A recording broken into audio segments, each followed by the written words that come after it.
भगवान श्री कृष्ण कहते हैं, जो अधर्म के रास्ते पर नहीं चलता, उसका विजय उसी के साथ होती है जो सत्य के रास्ते पर चलता है। संघर्ष भरी जिंदगी में कामयाब होने के लिए आपको धैर्य और समझदारी दोनों की जरूरत होती है। जीवन का सफर बहुत ही लंबा होता है, इसलिए आपको हमेशा उच्च उद्देश्यों का चयन करना चाहिए।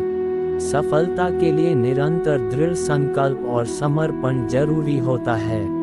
यदि आप ये दोनों विशेषताओं से वंचित हैं तो आप कभी सफल नहीं होंगे। जीवन के मुश्किल पलों में आपको अपने लक्ष्य को याद रखना चाहिए। इससे आपको संघर्ष करने की शक्ति मिलेगी। अपने लक्ष्य के लिए संघर्ष करने के लिए आपको स्थिर होना होगा। इसलिए आपको धैर्य और सहनशीलता से संघर्ष करना होगा। संघर्ष के समय में निराश न हो, क्योंकि निराश होने से आपकी समस्याएं बढ़ सकती हैं। संघर्ष करते समय हमेशा सकारात्मक रहें, यह आपको सफलता के रास्ते में मदद करेगा। श्री कृष्ण हमें समझाते हैं कि हमें अपने कर्तव्यों का पालन करना चाहिए और उन्हें पुनर्तः निभाने के लिए संघर्ष करना चाहिए। सफलता के लिए आपको अपनी जिज्ञासा को बढ़ाना चाहिए और इसे निरंतर संवेदनशीलता के साथ जीना चाहिए कि संघर्ष के दौरान हमें अपने संघर्ष को सामने रखना चाहिए।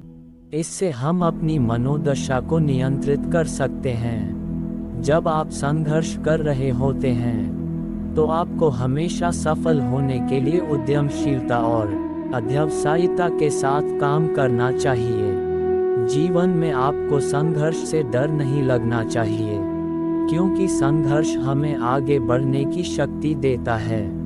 कि जीवन में हमें अपने सपनों को पूरा करने के लिए संघर्ष करना होगा और इस संघर्ष में हमें हर दिन सीखना चाहिए। संघर्ष के दौरान आपको हमेशा सकारात्मक रहना कि अपने जीवन में सफल होने के लिए हमें धैर्य और सहनशीलता रखनी चाहिए। जीवन में संघर्ष से नहीं घबराना चाहिए, इससे हमें नई ऊंचाइयों की तरफ आगे बढ़ने में मदद मिलेगी। कि जीवन में दृढ़ संकल्प और उत्साह रखना बहुत महत्वपूर्ण है। कि सफलता के लिए आपको धैर्य और कड़ी मेहनत के साथ काम करना होगा। संघर्ष से निराश नहीं होना चाहिए, इससे हमें सीखने और सुधार करने का अवसर मिलता है। जीवन में हमेशा सकारात्मक रहना चाहिए, क्योंकि सकारात्मक सोच हमें सफलता की ओर ले जाती है। कि जीवन में हमें संघर्ष को स्वीकार करना चाहिए और उसके बाद उससे सीखना चाहिए। जब आप स्वयं को जानते हैं, तभी आप अन्य लोगों को समझ सकते हैं। इस उदाहरण से हमें ये समझ मिलता है कि हमें स्वयं को जानना बहुत महत्वपूर्ण है, क्योंकि जब हम स्वयं को समझते हैं तो हम दूसरों को भी समझ सकते हैं। संगीत का सबसे महत्वपूर्ण उद्देश्य आत्मा को शांति देना है। इस उदाहरण से हमें ये समझ मिलता है कि संगीत न केवल हमारी मनोदशा को बेहतर बनाने में मदद करता है, बल्कि हमारी आत्मा को शांति भी देता है। जो व्यक्ति सभी से प्रेम करता है, वह भगवान का समान होता है। इस उदाहरण से हमें ये समझ मिलता है कि हमें सभी मनुष्यों से प्यार करना चाहिए और यही हमें भगवान के समान बनाता है। जब तक आपके मन में नफरत होती है, तब तक आप खुद को कभी भी शांति नहीं दे पाएंगे।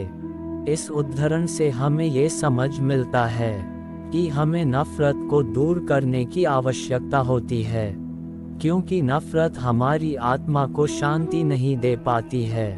जीवन की सबसे बड़ी समस्या है, हम खुद को समझ नहीं पाते।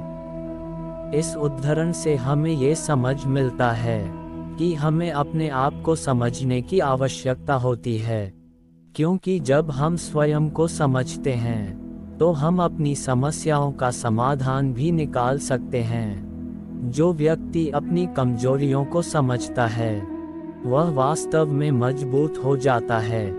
इस उदाहरण से हमें ये समझ मिलता है कि हमें अपनी कमजोरियों को समझने की आवश्यकता होती है, क्योंकि जब हम अपनी कमजोरियों को समझते हैं तो हम उन्हें अपने फायदे में बदल सकते हैं।